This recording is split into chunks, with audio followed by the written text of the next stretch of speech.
Són molts anys plens de faig, són molts gols que hem cridat. I s'ha demostrat que mai ningú no ens podrà torcer. Blaugrana nit, un rigolet, tenim un nom pausat tothom. Barça, Barça, Barça!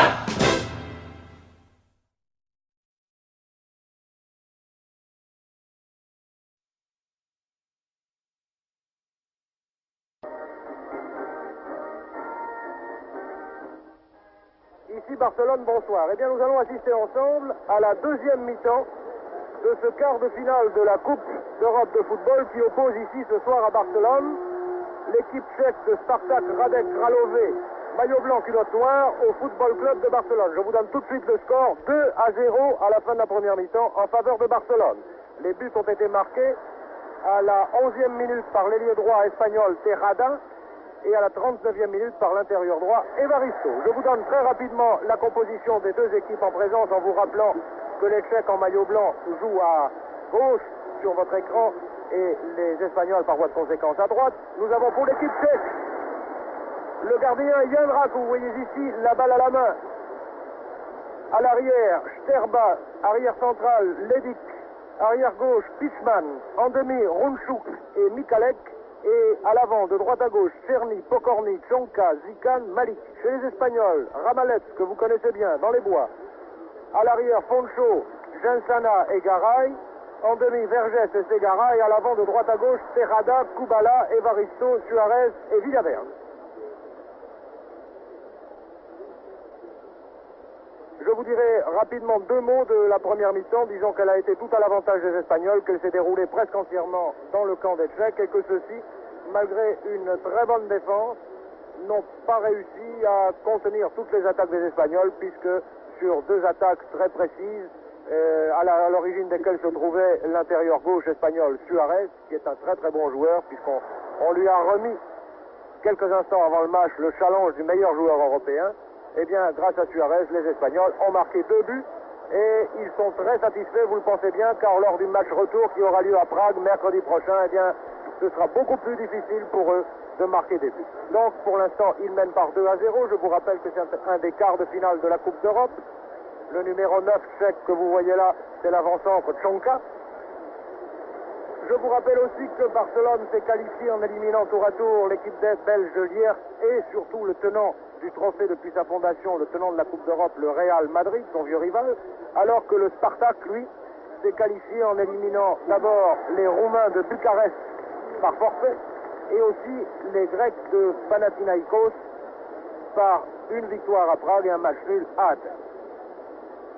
Les Tchèques pratiquent un football de style Europe centrale, c'est-à-dire qu'il est parfois assez académique, parfois assez direct, mais ils ont l'air parfaitement mal à l'aise sur cette pelouse qui n'est pas très grasse, mais dont ils n'ont plus l'habitude en Tchécoslovaquie. Vous savez que l'hiver est là-bas très rude et que plus précisément dans la cité de Kralové, qui est située en Bohême à quelques 100 km à l'est de Prague, eh bien, l'hiver est très rude et c'est un handicap pour eux de se trouver ici ce soir dans ce magnifique stade de Barcelone. C'est le nouveau stade municipal de Barcelone où il y a environ 90 000 spectateurs, c'est-à-dire qu'il est presque plein, par une température certes agréable, un peu fraîche et peut-être pas assez pour les Tchèques. Alors maintenant, nous suivons le jeu en vous rappelant que les Espagnols de Barcelone mènent par 2-0 et nous allons voir, balle au pied, vous l'avez vu, l'arrière droit espagnol Foncho, qui joue très en avant, qui a passé à Tejada. Et ce sont les Tchèques qui repartent maintenant par leur demi-gauche. Mikalek. J'espère que nous allons y voir un peu plus clair d'ici un moment.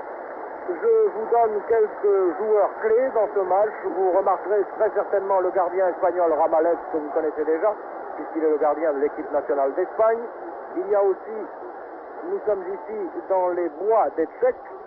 C'est un corner tiré par Tejada, repris de la tête par Suarez et la balle est passée tout à fait à côté. Il y a eu beaucoup d'occasions de ce genre que les Espagnols n'ont peut-être pas exploité suffisamment jusqu'ici. ils auraient peut-être pu aggraver le score beaucoup plus qu'ils ne l'ont fait. La remise en jeu va être faite par le demi-centre tchèque Levic. Je vous demande pardon si j'écorche parfois les noms tchèques, vous savez que ça n'est pas toujours très commode, étant donné qu'en Tchécoslovaquie, dans les noms propres, comme dans le vocabulaire, du reste, il y a beaucoup plus de consonnes que de voyelles.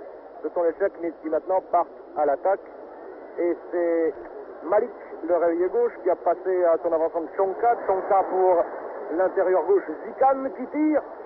Un peu mollement, Zikan a été un très bon joueur. Il a été le meilleur buteur de l'équipe nationale de Tchécoslovaquie lors des championnats du monde de 1958 en Suède.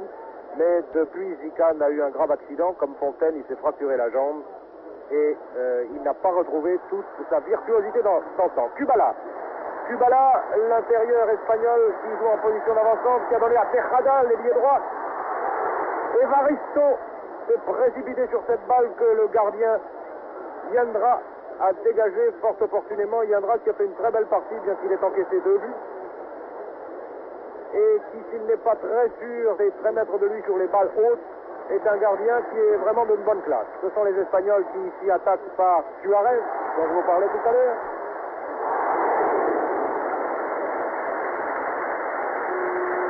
Le tir de Suarez est passé très au-dessus de la transversale. Et ce n'était pas vraiment dangereux pour les Tchèques qui dégagent maintenant par l'arrière-gauche Pitchman. Il y a un fait curieux à noter dans cette équipe tchèque qui est, comme je vous l'ai dit, celle de la ville de Kralové en Bohême et qui est par conséquent celle des usines Skoda qui ont installé l'essentiel de leurs usines.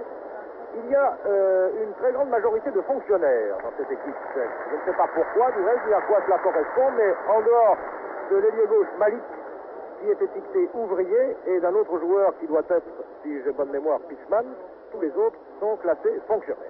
Eh bien, je vous assure que, pourtant, depuis le début de cette rencontre, ils ne se comportent pas du tout comme des fonctionnaires, comme nous pourrions l'entendre. Ce sont des garçons qui se dépensent sans compter et qui résistent ici à une attaque espagnole, un tir de Kubala que Yandra n'a pas eu de mal à arrêter. Yandra a passé à son ailier droit Cherny à la main. Cherny essaye de combiner avec son intérieur Pokorny qui porte le numéro 8. Pokorny qui est un intérieur très actif alors que Cherny s'est écroulé. Est-ce qu'il a été touché par le Segara qui porte le numéro 6 et qui est un demi très offensif? C'est un des très bons joueurs du Football Club de Barcelone. Je ne pense pas que Segara ait fait volontairement et provoqué volontairement ce choc avec Cherny et je ne pense pas non plus que Cherny soit très touché. Tout à l'heure, nous avons vu Suarez boitiller ainsi et nous avons eu très peur car il a eu un accident à la jambe assez sérieux il y a quelque temps et nous pensions que Suarez ne pourrait peut-être pas continuer, mais il est toujours là, il se dépense fort bien pour son équipe. Les Tchèques essayent de dégager les trains des Espagnols qui sont pratiquement installés dans leur camp depuis le début de la partie. Vous allez noter du reste d'ici un moment que les arrières espagnols, c'est-à-dire Foncho, Garay et Jansana, sont eux aussi dans le camp des Tchèques. Et c'est là un coup franc que tire Garay, l'arrière gauche espagnol. Tête de Levic. Heureusement pour les Tchèques, la poitrine de Runchuk se trouvait là, ça aurait pu être très dangereux. L'arbitre, M. Adami, que vous entrevoyez là et qui est italien, a un coup d'œil extraordinaire. On pourrait même dire qu'il a le coup d'œil d'un aigle des Dolomites. Il ne laisse rien passer, il est d'une rigueur et d'une honnêteté dans son jugement, dans ses coups de sifflet qui font vraiment l'admiration des 90 000 Catalans qui sont ici ce soir.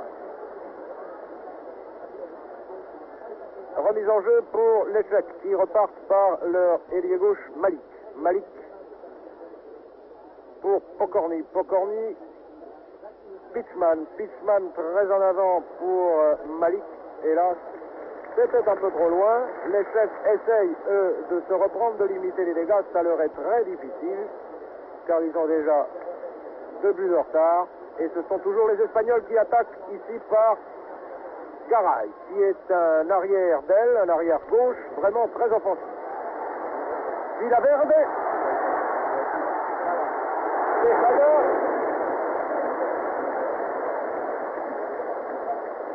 Les Espagnols ont manqué là une nouvelle occasion. Il faut dire que les Espagnols jouent mieux que ce que l'on attendait d'eux, parce que vous savez sans doute, si vous vous intéressez au football, que le Football Club de Barcelone vient de traverser une crise morale assez éprouvante. Il a enregistré dimanche dernier en championnat un match nul assez décevant devant Valence.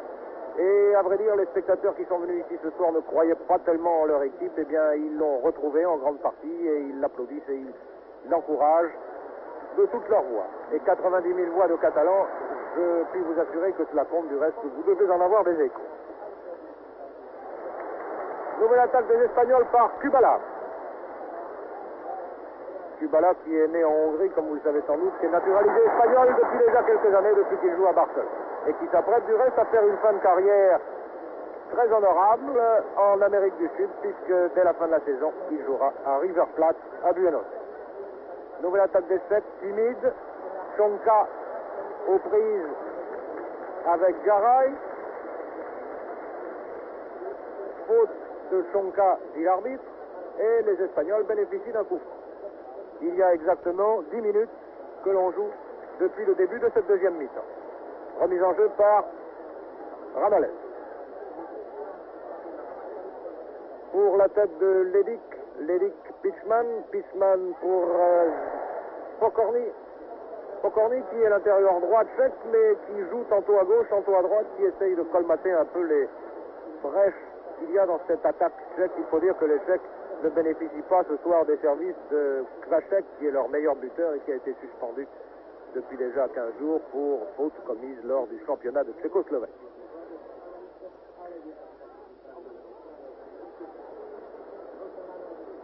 Runchuk, Pokorny très en avant pour Cherny pour Chonka. Chonka-Cherny, est-ce que les Tchèques vont arriver à approcher des buts espagnols? Non, puisque Poncho, l'arrière droit espagnol, mène une attaque et tire de Kubala.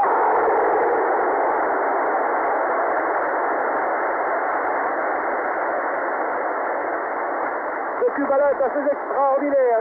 Il commence à vieillir, il est lourd, il est lent, mais il a toujours ce merveilleux tir du pied droit. Et là, c'est un moment assez difficile pour la défense tchèque, qui a tout au moins un mérite à mes yeux, c'est de ne jamais s'affoler, même dans les situations les plus difficiles. Suarez était hors jeu, dit l'arbitre. Remise en jeu par Ledik, le demi-centre tchèque. Garay, Villaverne, Garay.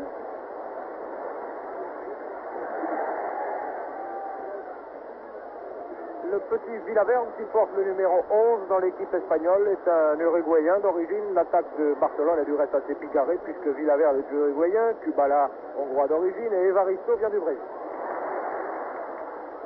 Ledik très à gauche pour son ailier Malik. Malik qui n'a pas l'air en très bonne forme ce soir et qui a du mal à se cramponner sur cette pelouse verte qui doit lui paraître bien glissante. Je vous rappelle le score, 2-0 toujours en faveur du Football Club de Barcelone. Intervention du gardien tchèque, Diandra, qui joue très en avant pour son ailier gauche, mais Poncho était là. Et ce sont les Tchèques qui repartent par Pichman et Runchuk. Runchuk qui porte le numéro 5 dans l'équipe tchèque, qui joue en blanc, je vous rappelle, qui est un demi très offensif et qui ne peut pas donner libre cours à son tempérament ce soir parce qu'il lui faut jouer la plupart du temps en défense et il n'a pas l'air d'aimer ça beaucoup, Runchuk.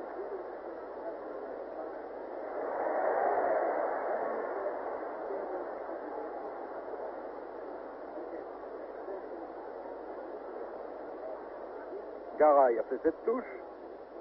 Pour Villaverne, Suarez aux prises avec Sterba, l'arrière droit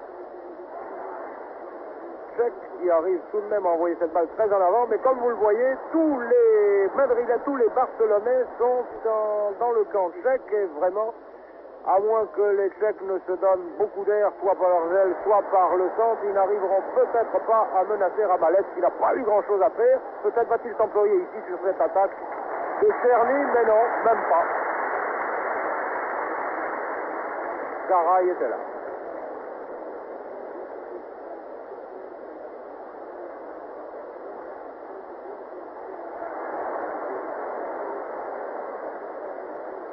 C'est Malik, l'ailier gauche tchèque, qui a la balle au pied en ce moment et qui cherche un partenaire démarqué. Il n'y en a pas tellement puisque tous les Tchèques sont en défense. Malik pour Runchuk qui joue très en avant. trop même, puisque la balle va sortir. C'est fait. Et c'est une remise en jeu facile que va faire maintenant Ramallet.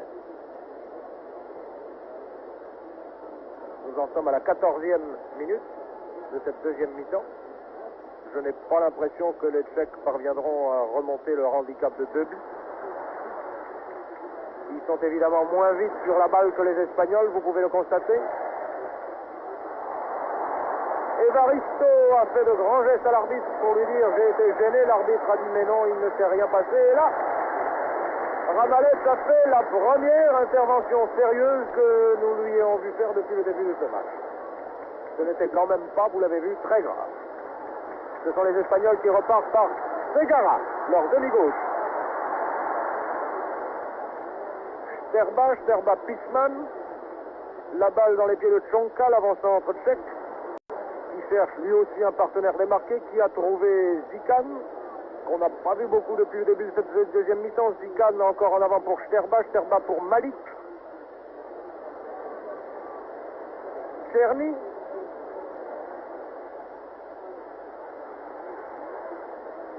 Mais Zikan vraiment n'a pas retrouvé toute sa condition d'il y a 5 ans. Et il s'écroule, là vous l'avez vu, sous une poussée involontaire du reste d'un défenseur espagnol qui n'était autre que Jean Sana, l'arrière-centre. Remise en jeu par Ramallet.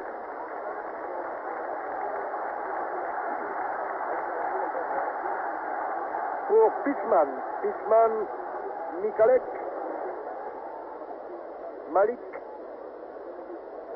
Il y a eu faute, dit l'arbitre. Oui, il semble en effet que Fonchou, qui est lui aussi un arrière assez offensif, est un peu bousculé le petit Malik.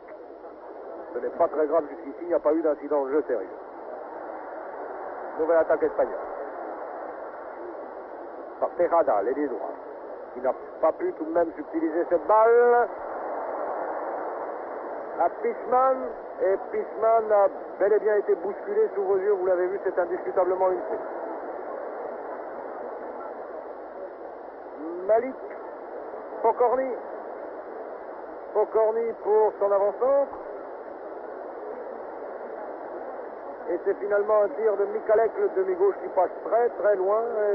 Mikalek a peut-être bien fait de tirer d'aussi loin, car Ramallet, vous le voyez, rappelle ses coéquipiers à l'ordre en leur disant ne dégagez pas les bois comme vous le faites, je ne pourrais tout de même pas à moi tout seul parer tous les tirs que pourraient déclencher. Ramallet, c'est un garçon qui a beaucoup d'autorité sur ses coéquipiers.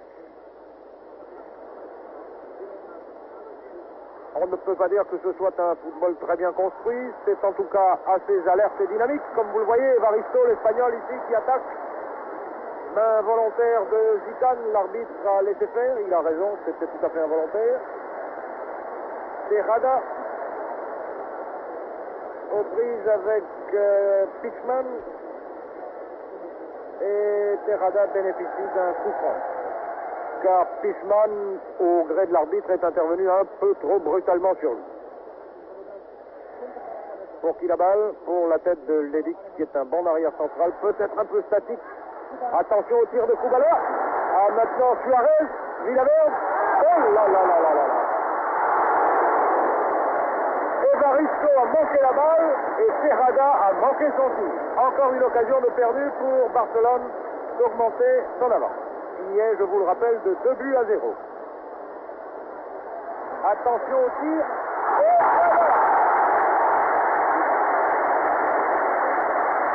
Vous remarquez les failles béantes qui existent dans la défense tchèque, et c'est ainsi que Tejada, qui venait de manquer son tir, a réussi à récupérer cette balle et a marqué le 3e but de Barcelone 19 minutes après le début de la deuxième mi-temps. Eh bien voilà une avance assez confortable pour les Espagnols en vue de ce match de Prague qui aura lieu mercredi prochain. Peut-être arriveront-ils même à l'augmenter.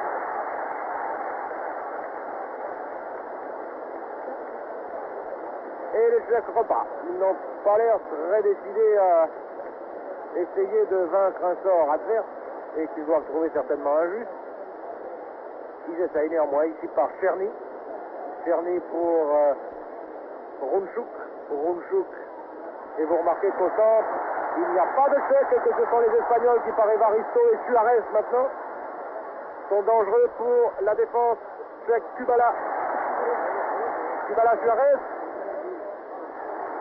Aux prises avec Serva. Que dit l'arbitre? Coup franc pour Suarez. Oui, Serva a été un peu trop énergique au gré de l'arbitre.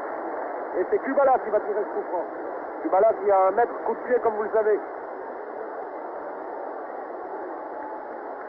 Attention, ça peut être dangereux.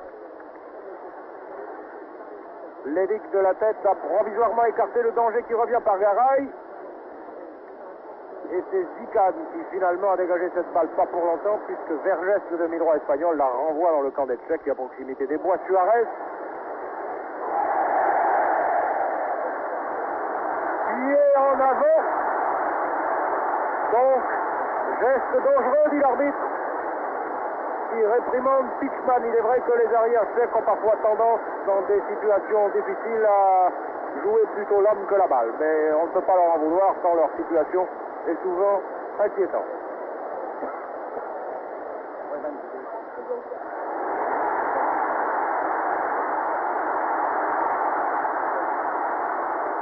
Kubala a voulu amorcer un shoot astucieux,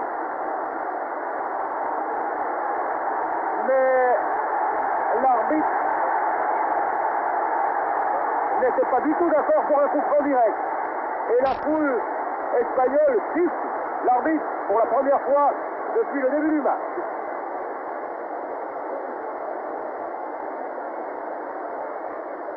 Garay.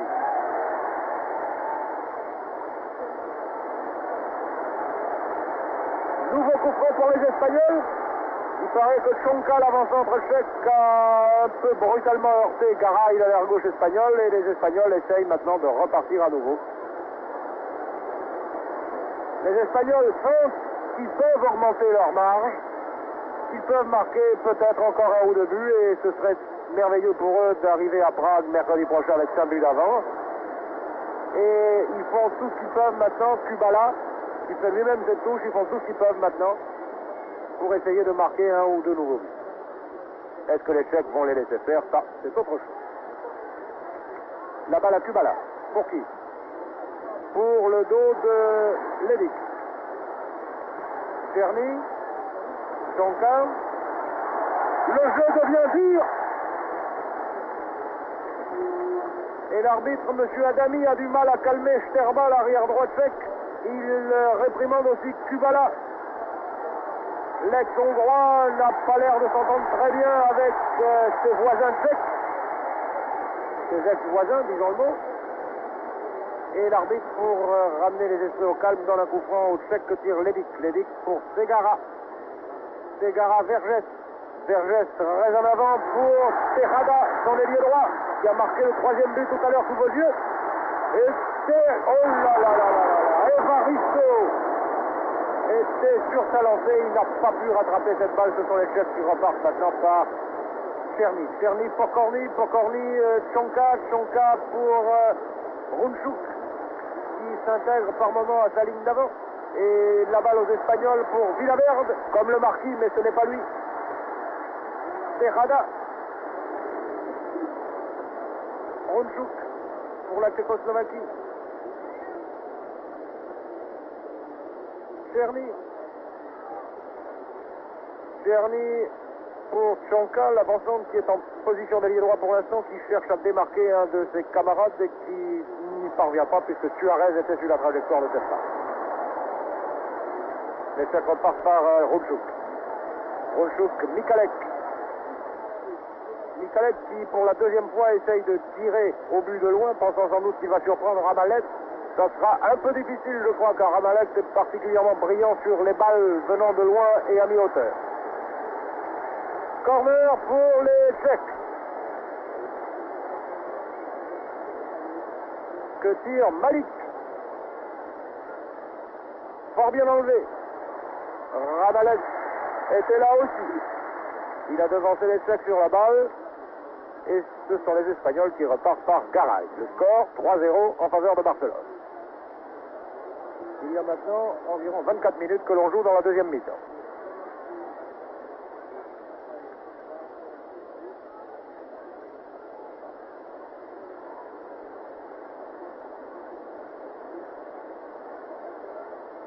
Remise en jeu par Ramallet, l'arbitre n'ayant pas jugé ce qui avait été fait il y a quelques instants comme conforme au règlement. Il a raison, monsieur Adami, c'est ainsi qu'un arbitre se fait respecter. C'est en étant parfois tatillon.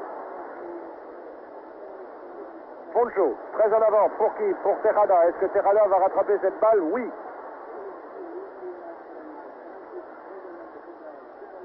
Kubala. Kubala qui a par instance de coups de pied inégalable qui ont fait de lui un des plus grands joueurs européens quand il était encore en très grande forme et qui a bien failli tromper ici le gardien tchèque qui viendra. Corner tiré par Suarez. À mi-hauteur pour Segara qui va tirer au but probablement. Qui renvoie à mi-hauteur, tête de Villaverde, pied de Kubala, repied de Villaverde. L'effet conçu très chaud.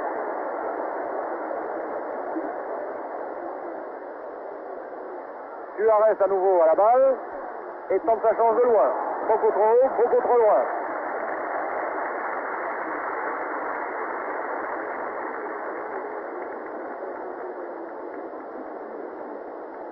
Ledic, l'arrière central dégage. Sur la tête de Verges. Les Espagnols sont toujours là. Et Kubala va bénéficier d'un coup franc. À cette distance-là, ça peut être dangereux.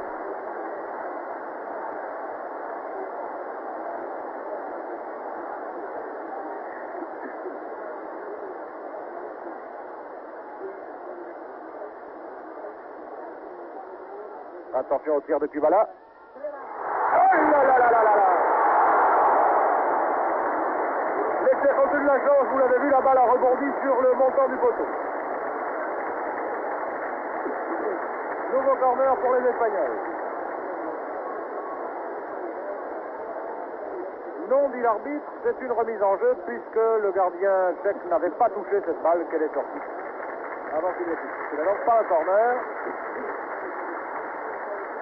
Et on repart. C'est Sterba, l'arrière droit de Kralové, qui va faire cette remise en jeu. Pour qui? Pour un Espagnol, qui est Suarez. Et qui lance son ailier gauche, Villaverde. Villaverde pour Evaristo. Kubala aux prises avec Pokorny, Suarez à nouveau qui tire de loin. Beaucoup trop. Suarez, qui est un fin joueur, a dû s'apercevoir que Yandra, le gardien tchèque, n'est pas très à l'aise sur les balles hautes. Ça n'empêche pas que son tir était vraiment parti trop loin. Nouvelle attaque espagnole par Evaristo, qui lui aussi a voulu imiter Suarez. Et qui a dû dire, essayons toujours, on verra bien. Eh bien, on a vu. 28 minutes de jeu dans cette deuxième mi-temps et les Espagnols de Barcelone mènent toujours par 3 buts à 0. Remise en jeu par Ledic. Sur la tête de Poncho. Et comme Tejada a un peu bousculé son vis-à-vis Michalek, c'est un coup franc.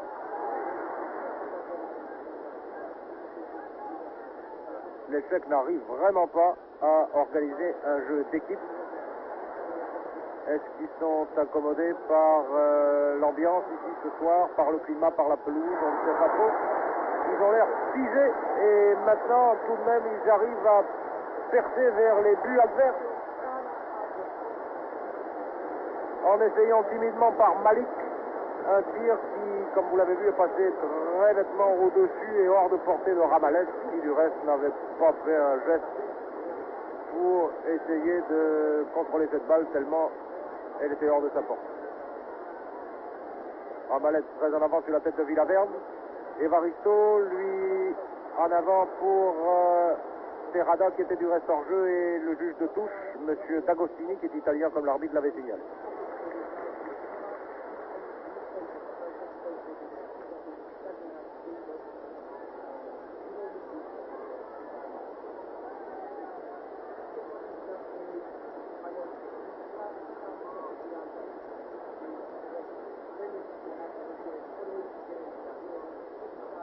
pour les Tchèques, dont les Espagnols profitent finalement. Non, pas tout à fait, puisque les voilà à nouveau en possession de la balle. Pas pour longtemps. Runchuk essaie bien de l'arracher à Villaverde. Il y est parvenu et c'est lui qui fait la touche. Mais pour qui? Pour Tchonka. Tchonka, Zikan. Zikan, sur lequel les Tchèques comptaient beaucoup aujourd'hui et qui n'est vraiment pas dans un bon jour. Et les Espagnols repartent de plus belle. Une balle très en avant pour Evaristo. Attention! Evaristo était-il hors jeu comme l'a signalé l'arbitre de touche? Oui.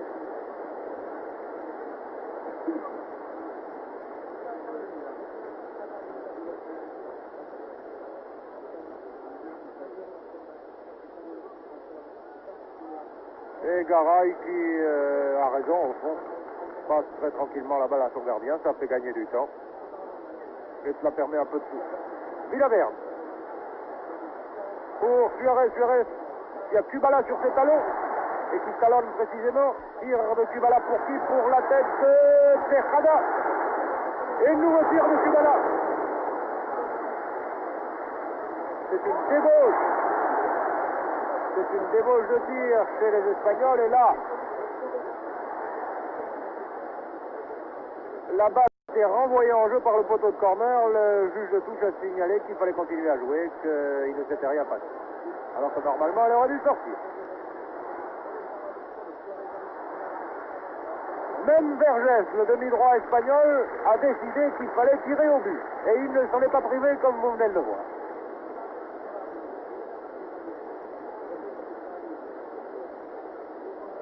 Pichman remet pour le compte de Kralové cette balle en jeu sur laquelle se précipite Jansana.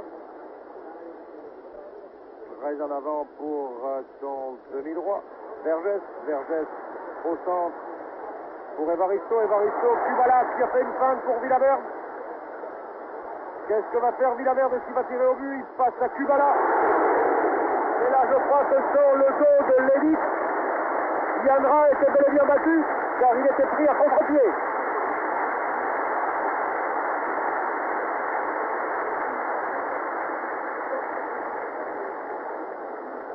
Corner toujours par Kubala. Oh là là là là. Evaristo et Suarez ont manqué une nouvelle occasion.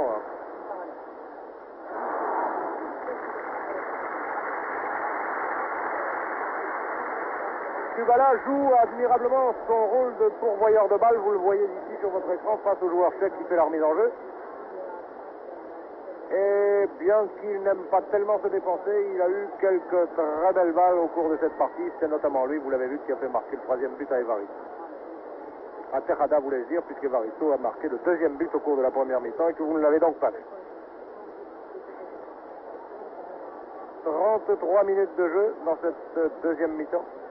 Les Tchèques n'ont pas l'air décidément bien partis pour essayer de refaire leur retard. Ils n'ont même pas l'air de vouloir se donner à fond. Ils étaient venus ici, ils n'en faisaient pas mystère pour essayer de limiter les dégâts, mais 3-0, cela commence à compter. Ils auront du mal à refaire ce retard, même à Prague. Les Espagnols, par Villaverde, l'ailier gauche, très en avant pour Evaristo. Kubala était hors jeu. Et oui, je dois dire que le trio d'arbitres italiens a une vista exceptionnelle et qu'il ne laisse absolument rien passer.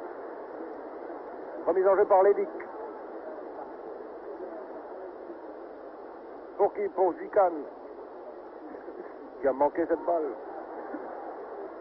sur laquelle se précipite Jansana. Tête de Pichman. Pokorny aux prises avec Vergès, qui glisse et qui passe quand même à Kubala. Kubala très à droite pour Tejada, l'ailier droit espagnol, qui rabat cette balle pour qui? Pour la tête de Ledic. Vergès, le demi-droit de Barcelone, pour Evaristo. Et la balle parvient à Villaverde. Et Foncho, l'arrière-gauche, qui s'est porté en position d'attaque, était là en position d'ailier gauche, prêt à intervenir sur ce tir de Tejada que viendra finalement bloquer. Garay, qui lui aussi joue en attaque, bien que son numéro soit le 4, c'est-à-dire qu'il joue à l'arrière gauche. Les Tchèques paraissent résignés. Pokorny pour Malik. Est-ce que Malik va faire quelque chose avec cette balle? Tchonka pour Mikalek. Et finalement, ce sont les Espagnols qui repartent.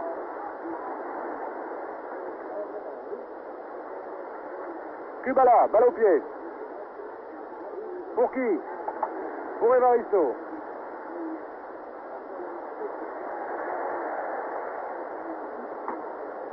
Il y a eu faute de Tejada sur Pitchman, dit le juge de touche. Et l'arbitre accorde effectivement un coup franc aux Tchèques. Ils n'ont pas l'air d'y croire, les Tchèques. Et ils font ce qu'ils peuvent. La balle à Suarez, très en avant pour Tejada. La personne n'est hors jeu. Attention, est-ce que les Espagnols vont pouvoir en profiter? Evaristo était un peu crocheté par un Tchèque.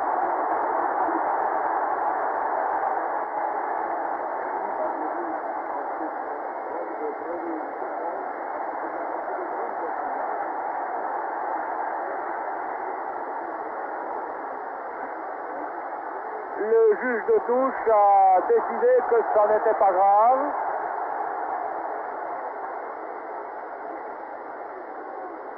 Et que les Tchèques allaient tout simplement dégager leur camp. Voilà qui ne plaît pas aux Espagnols, ni aux joueurs, ni au public. Et c'est Pitchman qui remet cette balle en jeu.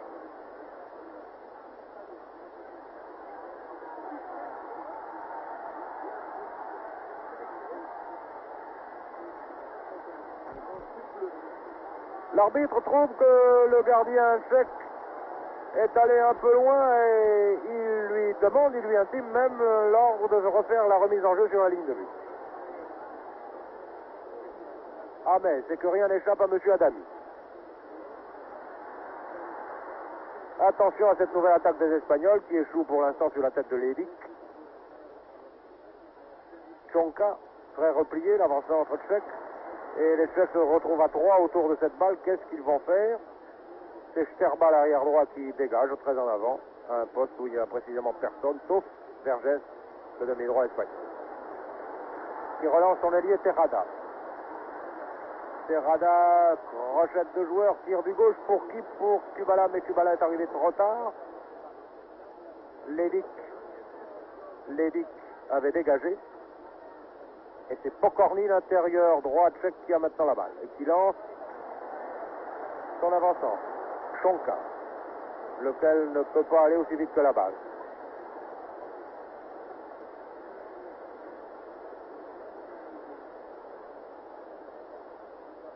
« 38 minutes de jeu, encore 7 minutes, et ce sera fini. Je vous rappelle le score, 3-0 pour les Espagnols du Football Club de Barcelone devant les Tchèques de Radek Kralové Sparta. Je crois que la cause est entendue. Je ne sais pas si les Espagnols ont renoncé à aggraver le score en leur faveur. En tout cas, les Tchèques, eux, paraissent résignés à cette défaite. C'est une nouvelle attaque espagnole par Suarez pour Villaverde. Villaverde, l'ailier gauche, qui repasse la balle vers Evaristo. Garay Kubala, qui est en position d'ailier gauche, qui tire, se reste au-dessus, pas tout à fait tout de même, puisque viendra le gardien tchèque à repousser la balle du bout des doigts.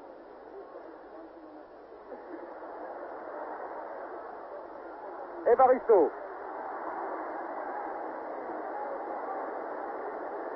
La défense tchèque était bien regroupée et ce sont les visiteurs qui s'en vont maintenant. Par Malik, le ailier gauche qui se trouve en position d'ailier droit, on ne sait pas pourquoi très bien, et maintenant par Runchuk, le demi-droit qui est aussi en attaque. Mikalek Tchonka, l'avant-centre tchèque. Runchuk, est-ce que Runchuk va tirer au but? Non, il passe à Tcherny. Tcherny va essayer de se dépêtrer des défenseurs espagnols qu'il avait devant lui et pour faire ce que vous avez vu, c'est-à-dire une mince tentative, une faible tentative de tir au but.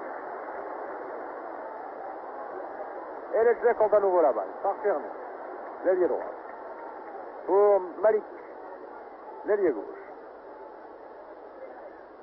Qui donne une balle pour une fois bien servie à son demi-gauche Michalek qui tire à nouveau au but. Michalek est vraiment, de tous les joueurs tchèques, celui qui est le plus souvent tiré au but de Ramalez jusqu'ici.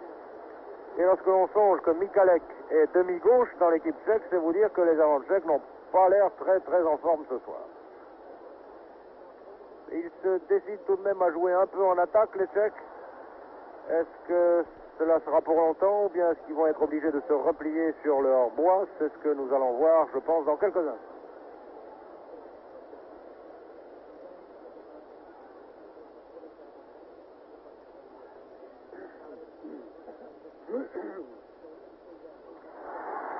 Une très belle occasion pour Kubala. Est-ce qu'il va pouvoir en profiter? Vous avez vu que Yandra, qui est parfois mal à l'aise sur des balles hautes, était là très sûr de lui et bien placé, et très maître de ses réflexes sur ce tir à ras de terre de Kubala, qui n'avait l'air de rien, mais qui était une balle à effet. Donc très difficile à capter. Touche pour les Tchèques, faite par Michalek.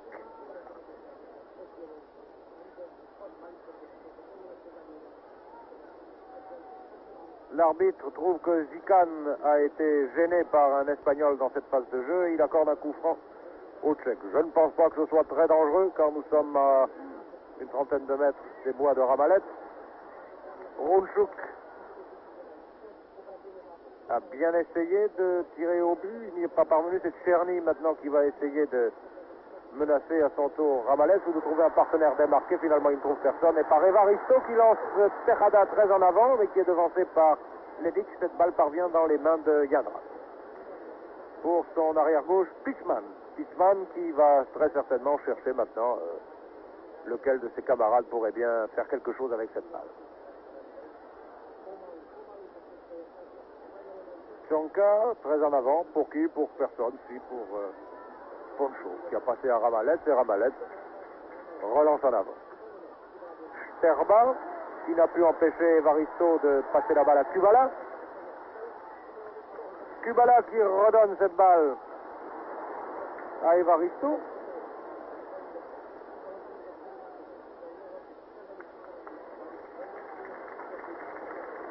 Les Tchèques jouent un peu en rang désordonné maintenant, puisque vous voyez que Malik, le numéro 11, qui était lié gauche, se trouve en position d'ailier droit et fait lui-même la remise en touche. Est-ce qu'ils essaieraient une tactique du désespoir pour essayer de déborder les Espagnols sur le côté gauche? Il est peu vraisemblable, en tout cas, qu'ils parviennent à leur fin, puisqu'ici Suarez a donné la balle à Kubala tout seul, mais Kubala était hors jeu au moment où il a reçu cette balle. L'arbitre, vous pensez bien, ne va pas laisser passer une faute, aussi vénielle soit-elle, mais une faute quand même. Il reste à mon chronomètre environ 2 minutes avant le coup de sifflet final. Je n'ai pas compté tous les arrêts de jeu, encore qu'il n'y en ait pas eu beaucoup. Et c'est un corner que Kubala va tirer pour le compte du Football Club de Barcelone.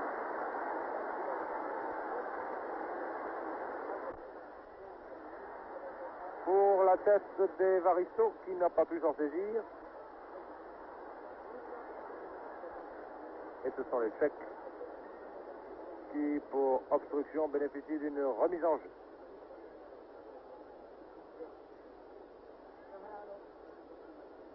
Michalek, Pichman pour Zikan, Zikan pour Čonka. Zikan, pour qui? Pour Michalek. Les Tchèques sont vraiment très embarrassés lorsqu'ils arrivent à franchir le centre du terrain. Ils ne savent plus à quel sens se vouer, si j'ose dire. Autant ils sont coriaces en défense, autant ils sont timides en attaque. Attention les enfants, ça peut coûter cher. Evaristo a été fauché par Fishman. Et c'est une sanction peut-être sévère, mais juste, car Evaristo était très près de marquer un but. Il avait une grande chance de marquer un but. Je sais bien que c'est Fishman qui finalement reste étendu, mais il n'empêche que c'est lui qui a commis la faute sur Evaristo.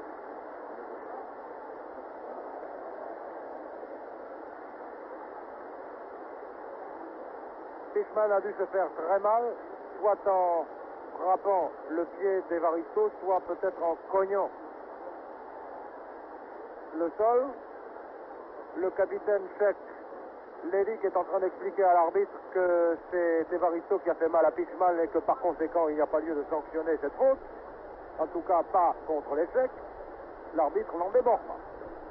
Et tandis que l'on soigne Fishman, que l'on emporte du terrain, qui se remet sur pied tout au moins, qui va essayer de faire quelques pas. Les Tchèques vont donc jouer à 10 pour plus très longtemps, puisque maintenant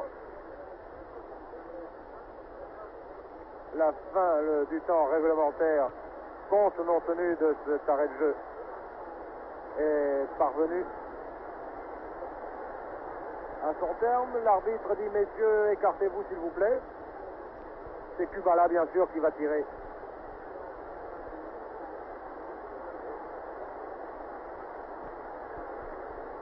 Ce penalty. Kubala qui est un peu gêné par l'arbitre, mais lequel tient à ce que tous les joueurs se tiennent à l'écart. Attention, ça peut être le 4e but pour Barcelone. Dans les toutes dernières secondes, le voilà.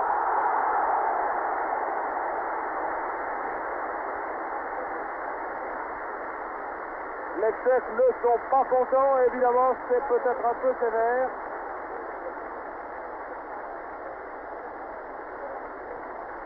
La partie est terminée. 4 buts à 0 en faveur de Barcelone. C'est plus peut-être que n'en espéraient les camarades de Kubala et les joueurs de Barcelone en vue de ce match retour qui aura lieu à Prague mercredi prochain.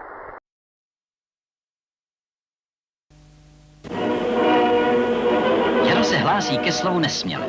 Přesto už začátkem března uvítali v Hradci Králové zahájení přeboru republiky v Kopané. O první utkání hradeckého Spartaku, který se probojoval do naší nejvyšší fotbalové soutěže, byl velký zájem.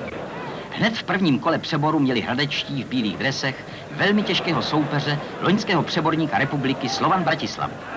Bratislavští měli lepší nástup a často útočili.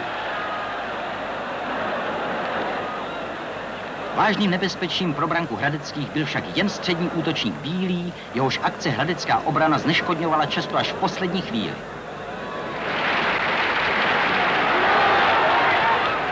Mistr sportu Josef Ludl, nový trenér Spartaku, dobře připravil své mužstvo, které úspěšně čelilo zkušenějšímu a sehranějšímu soupeři.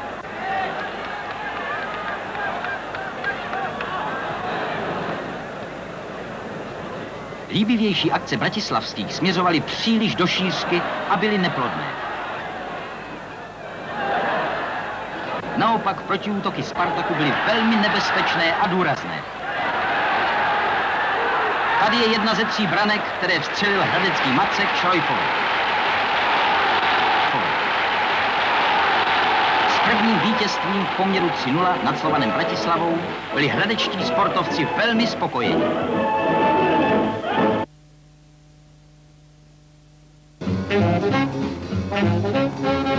Hradecká škvára osírela. Hriště, na ktorom dobil Hradec Králové titul majstra ligy, bránky, ktoré videli toľko slávnych gólov, hľadisko, ktoré toľkokrát jasalo, je navždy prázdne. A tak hradeckí začali nový ročník ligy na svojom zbrusu novom štadióne. Pravda, budú musieť na ňom ešte mnoho vecí vylepšiť, ale hlavné, nové hrište je tu.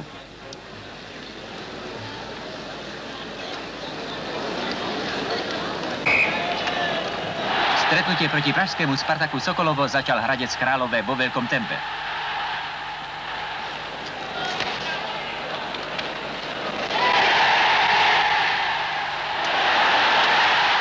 Rýchle útočil, presne kombinoval i dobre strieľal. To bol obraz úvodu zápasu.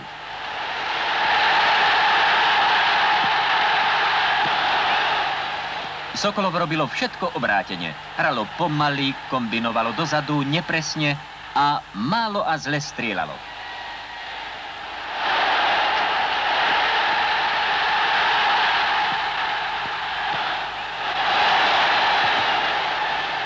Ak prehrávali Spartakovci po prvom polčase len o jednu bránku, potom mohli hovoriť o šťastí. V druhom polčase sa dostavila pohroma. Najprv Hledík vsietil 10.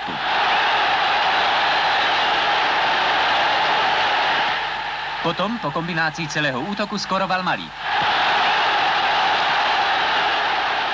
A nakoniec porážku Sokolova dovršil Kvaček, ktorý obišiel i brankára Čtvrtníčka. Hradeckí naznačili, že na novom hrišti chcú pokračovať vo svojich vlaňajších úspechoch.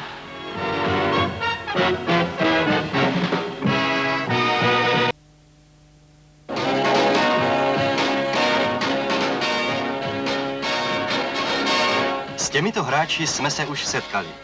Španělští fotbalisté z Barcelony přijeli sehrát do Prahy odvetné utkání poháru evropských mistrů proti našemu Hradci Králové.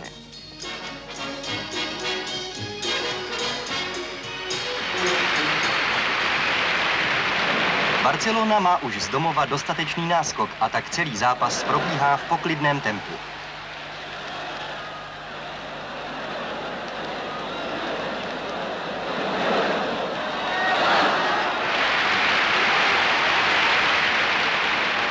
Přízemní kombinací udržel Hradec v poli rovnocennou hru, ale v soubojích 1 proti 1 se ukázala technická převaha Španělů víc než zřetelně. A nyní zajímavá branka, střelená Španěli stejným způsobem jako proti Angličanům. Nekrytý Suárez s číslem 10 dostává zpětnou přihrávku od křídla a je to naučená, bezpečně provedená akce. I tady ukázala španělská obrana nedůslednost při obsazování. Úplně volný Zikán střílí vyrovnávací branku. V klubové soutěži evropských mužstev jsme tedy neuspěli.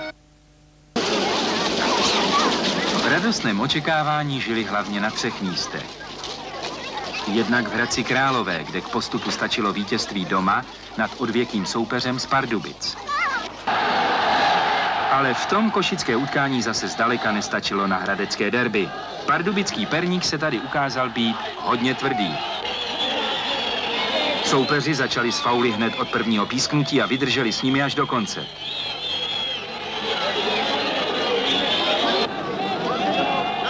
Hrálo se systémem oko za oko, zub za zub.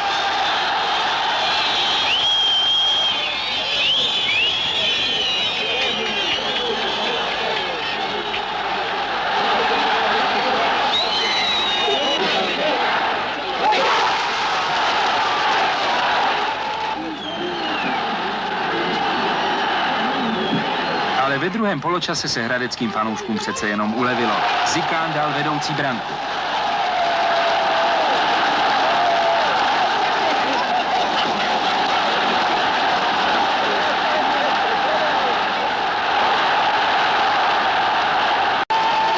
Hradci Králové to všechno znásobila radost ze zdeptání odvěkého soupeře.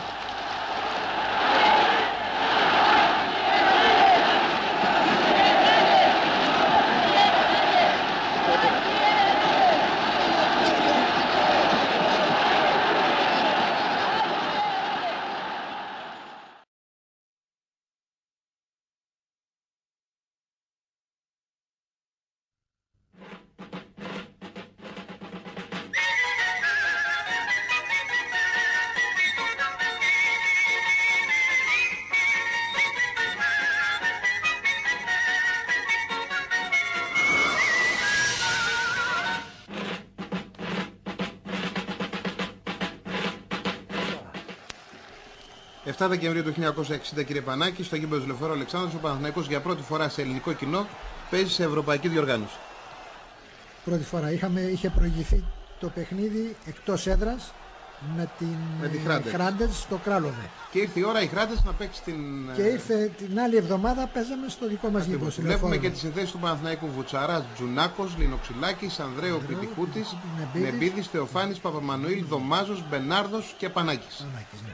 Αυτή ήταν η σύνθεση, η οποία νομίζω ότι ήταν η ίδια και την προηγούμενη εβδομάδα που παίξαμε στο Hrádec, στο Κράλοβε, στην Τσεχοσλοβακία, στο παιχνίδι το οποίο χάσαμε 1-0 με ένα περίπου αυτογκόλ μεταξύ Τζουνάκου και του Σόγκα. Έγινε μια κόντρα εκεί και φάγαμε τον γκολ, ενώ είμαστε μέχρι το τέλος περίπου 0-0, χάσαμε 1-0. Οπότε ο Παναθηναϊκός που ξεκίνησε τώρα το παιχνίδι έπρεπε να κερδίσει με 2-0. Έπρεπε πάση θυσία να κερδίσουμε. Για να δούμε λοιπόν αν τα καταφέρει στην πρώτη του αυτή η ευρωπαϊκή προσπάθεια. Το μάτς, από ό,τι βλέπουμε τουλάχιστον στα στιγμιότυπα τα οποία έχουν διασωθεί, ξεκίνησε δυνατά. Ναι. Με το νούμερο 10 δεν αγωνίζεται ο Δωμάζος αλλά ο Μπενάρδος. Όχι, ο Μπενάρδος νέα φοράει ο Δωμάζος. Και εγώ ακόμη δεν έχω πάει σεντρεφόρ, γιατί έπαιξα 9 χρόνια έξω αριστερά, το 51 στο 58-59, και από εκεί και μετά έπαιξα σεντρεφόρ. Φοράω 11 έξω αριστερά. Θα σας δούμε στη συνέχεια να προσπαθείτε να στείλετε την μπάλα στα δίκτυα.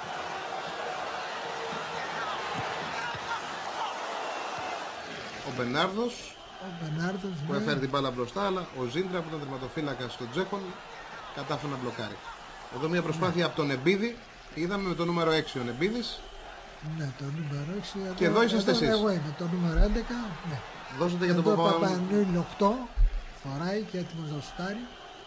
Η μπάλα δεν του έκανε το χατήρι. Ατύχησε, ναι. Πήγε στην εξέδρα. Κατέληξε. Και συνέχισε ένα παιχνίδι μοιρασμένο στις δύο περιοχές. Πάντως είχαν και οι δύο ομάδες ευκαιρίες από ό,τι μπορούμε να δούμε. Εδώ η κυρία... Εδώ είναι η κυρία τώρα Μακαρίτισσα. Ήταν από τους πιο ένθερμους οπαδούς του Παναθηναϊκού εκείνα τα χρόνια. Και ακολουθούσε την ομάδα στο Τωρίνο με τη Juventus μαζί, μετέπειτα στη συνέχεια των πρωταθλημάτων. Ήταν έθερμος φίλαθλος του Παναθηναϊκού και ακολουθούσε όλα τα παιχνίδια με τα δώρα της και όλα τα επακόλουθα. Εδώ βλέπουμε τον Παπαμανουήλ, ναι, τον και τώρα τον Μπενάρδο, ο οποίος κάνει τη σέντρα, μπλοκάρει τον Παναθηναϊκό μπροστά από εσάς. Ναι, σε μία σέντρα. Ο Παναθηναϊκός εκείνη τη χρονιά είχε ξεκινήσει μια ανανέωση, η οποία το έφερε το πρωτάθλημα του 59-60.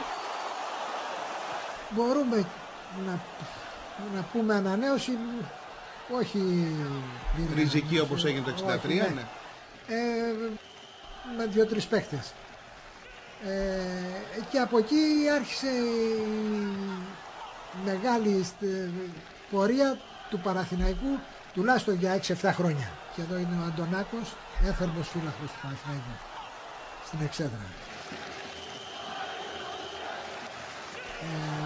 Άρχισε μία 6-7 χρόνια, στα 6 χρόνια πήραμε 5 πρωταθλήματα. Και πρωταγωνίστης παντού. Εδώ είδαμε το Τζουνάκο να προσπαθεί να κόψει τον αντίπαλό του. Και εδώ είμαι εγώ που πάλι γρήγορη φάση. Εδώ με το νούμερο 3 είναι ο Ανδρέου. Ο Ανδρέου, ναι. Δεν έχουν μια υπεροχή εδώ οι Τσέχοι. Όπως και να το κάνουμε τότε, το τσεχοσλοβάκικο ποδόσφαιρο ήταν σε πολύ υψηλότερο επίπεδο από το ελληνικό, έτσι. Ήτανε. Είχε πολλούς καλούς παίχτες και είχε και πολύ καλή ομάδα. Ο Χατζηγιάννης, δημοσιογράφος ξεκίνησε από τους πολύ καλούς. Μακαρίτης και αυτός.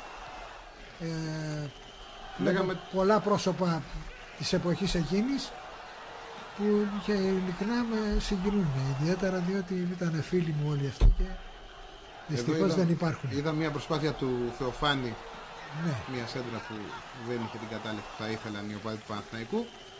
Επιμένουν οι Τσέχοι, επιχείρησαν το σούτ, η μπάλα κατέληξε και κάπως έτσι τελείωσε το πρώτο ημίχρονο. Το πρώτο ημίχρονο. Πηγαίνουν οι ομάδες στα αποδυτήρια, τελειώνει το πρώτο ημίχρονο, δεν έχει μπει γκολ φυσικά. 0-0, ναι, και είμαστε έτοιμοι για την επανάληψη. Για την επανάληψη, να πετύχουμε τουλάχιστον ένα γκολ για να πάει το μάτς παράδειγμα. Ναι. Εδώ βλέπουμε ο Γιαννακάκος, ο σπορτσκάρτες της εποχής. Αριστερά ήταν ο Διακογιάννης του ραδιοφώνου, έτσι. Ο Διακογιάννης της εποχής. Ναι. Πριν για το ραδιόφωνο. Για το ραδιόφωνο. Ναι, μία από τις γνωστότερες φωνές. Δυστυχώς έχουν διασωθεί ελάχιστες περιγραφές του. Ναι. Εδώ βλέπουμε τον Εμπίδη, ο οποίος μπαίνει στο δεύτερο ημίχρονο με τσιρότο, με γάζα. Ναι, και Και εδώ είμαι εγώ, ξεκινάει το παιχνίδι. Εκείνη την εποχή απαγορευόντουσαν οι αλλαγές. Αν ένας παίκτης ήταν τραυματισμένος, θα καταδίκαζε την ομάδα του να παίξει με 10 παίκτες. Με 10 παίκτες έπρεπε να παίξει. Δεν υπήρχαν αλλαγές, ούτε στον πάγκο ρεζέρβα. Τίποτα. Οι 11 που ξεκίναγαν ήσαν υποχρεωμένοι να τελειώσουν τον αγώνα.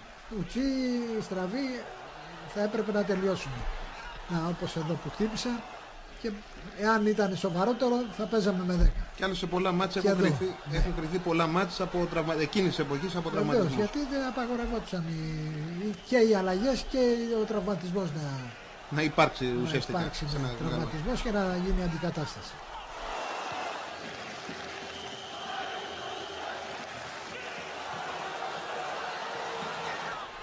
Αυτό που βλέπουμε είναι ένα ντοκουμέντο. Ναι. Όπως και τα περισσότερα μάτς που έχουν διασωθεί από εκείνη την εποχή. Γιατί δεν διασώθηκαν από επαγγελματικούς οργανισμούς, αλλά από φιλάθλους. Από φιλάθλους, από φίλους του ποδοσφαίρου, τελείως ερασιτέχνες. Έπαιρναν την ερασιτεχνική τους κάμερα, ακριβώς. Πήγαιναν στο γήπεδο, χωρίς να τη στηρίζουν πουθενά με το χέρι, τράβαγαν ό,τι μπορούσαν και όσο μπορούσαν καλύτερα. Οπότε αυτά τα πλάνα δεν έχουν την ποιότητα, την άρτια τεχνική ποιότητα, αλλά σίγουρα έχουν τη μεγάλη αγάπη για το ποδόσφαιρο. Αυτό πρέπει να το πούμε. Εκείνη την εποχή δεν υπήρχε τηλεόραση. Δεν υπήρχε. Και τα ελληνικά επίκαιρα που συνήθιζαν να δείχνουν στο τέλος ένα ποδοσφαιρικό αγώνα δεν προτιμούσαν πάρα πολλούς αγώνες, αρέα και που έπαιζαν στη στιγμή του ποδοσφαίρου. Το ποδόσφαιρο δεν ήταν όπως είναι τώρα. Ο ποδοσφαίρος δεν είναι καταξιωμένος. Παρόλο ότι πήγαινε πολλοί κόσμος στο γήπεδο, αλλά δεν το προέβαλαν πολύ είτε στα διαλύματα του σινεμά είτε σε άλλες εκδηλώσεις. Αργά και πούμε. Παρόλο ότι είχε κόσμο και φαίνονταν από τις φάσεις και ο κόσμος έρχονταν πολύ. Αλλά δεν ήταν τα μέσα, μπορώ να πω, όχι φτωχά πολύ εκείνη την φτωχά εποχή. Και δεν είχαν αυτές τις εικόνες που έχουν τώρα και που τους προβάλλουν και το παραμικρό. Πάντως αυτό που μπορούμε να δούμε έστω και από αυτά τα στιγμιότυπα τα οποία είπαμε δεν είναι αρίστης ποιότητας αλλά δείχνουν το πάθος που υπήρχε εκείνη την εποχή, ναι. Πρέπει να πούμε ότι και τότε υπήρχαν πάρα πολύ καλοί ποδοσφαιριστές και ο κόσμος έβλεπε ποδόσφαιρο, έβλεπε θέαμα. Υπήρχαν πολλοί και καλοί παίχτες και πολλοί. Γιατί δεν ήταν τότε οι διασκεδάσεις πολλές και τα νεολαία, λύσεις του κόσμου ήταν λίγες. Ξέφευγε και ήταν συνέχεια σαλάνες και έτσι έβγαιναν παίχτες και και περάσαν μεγάλοι παίχτες. Πάντως είναι ιδιαίτερα συγκινητικό για εμάς νεότερους τουλάχιστον ότι κάποιοι ποδοσφαιριστές που είχαν μείνει στη μνήμη μας ως θρύλοι, είχε έρθει ο απόϊχός τους σωστότερα σε εμάς, τους βλέπουμε εδώ να αγωνίζονται. Εδώ να αγωνίζονται, ναι, και αν παρακολουθήσει κανείς πιο προσεκτικά θα δει ότι και φάσεις ώρες γίνονται και ποδόσφαιρο ωραίο παίζότανε. Αλλά ήταν τα μέσα τότε διαφορετικά και δεν είχε την εικόνα την άρτια που βλέπουμε τώρα. Την τωρινή. Πάντως ο χρόνος περνάει, ο Παναθηναϊκός δεν μπορεί να σημειώσει γκολ. Δεν μπορεί, τελειώνει 0-0 και αυτό το παιχνίδι. Χάσαμε το πρώτο. Οπότε ο Παναθηναϊκός θα αποχαιρετούσε την... Και απεκλείσει. Πάντως για τη δυνατότητα του ελληνικού ποδοσφαίρου και του απέναντι στο τσεχοσλοβακικό ήταν επιτυχία. Το ότι ο Παναθηναϊκός απέστασε σε μια ισοπαλία και έχασε με γκολ στο 88 με 1-0 με αυτογκολ εκτός έδρας. Έδρας. Ήταν μια μεγάλη επιτυχία γιατί τότε η Τσεχοσλοβακία ήταν μια υπερδύναμη ποδοσφαιρική. Η Ελλάδα ήταν ο φτωχός συγγενής της Ευρώπης. Φτωχός συγγενής, παρόλο ότι είχε καλές ομάδες, τις μεγάλες ομάδες, καλές, αλλά ήταν λίγο απρόσεκτο. Εδώ ο Ριγκάτο σφυρίζει τη λήξη του αγώνα. Ναι. Είσαστε, βλέπετε, στο κέντρο του γηπέδου. Βλέπουμε και εσάς απογοητευμένος με το 11 στη μέση. Και αποχαιρετάμε και αποχωρούμε και αποχαιρετάμε. Και βέβαια οι Τσεχοσλοβάκοι πανηγυρίζουν την πρόκρισή τους.